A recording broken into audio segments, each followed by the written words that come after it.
Ang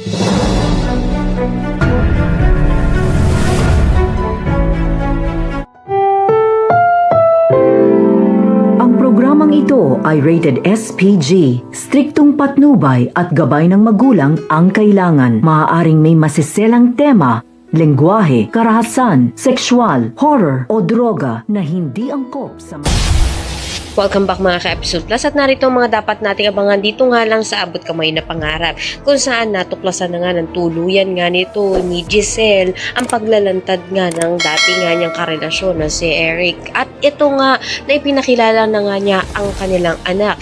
At narito nga nagulat nga ang lahat dahil buong akala nga nito ni Giselle ay wala na ang kanyang anak.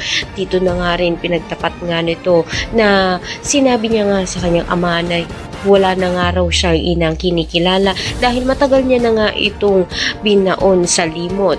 Sa kabilang banda naman nga ay nag-aala naman nga ito nga si Lynette dahil na nga rin sa nalalagas na ang kanyang buhok. Kaya naman sinabi niya nga ito nga kay Doc Denise kung normal nga ba ito. Dito na nga rin magkakaroon nga ng pag-iibang bansa muna ito nga si Lynette at Annalyn upang sa gayon nga maipasyal naman muna nga niya ang kanyang ina, subalit naroon din nga itong si Moira.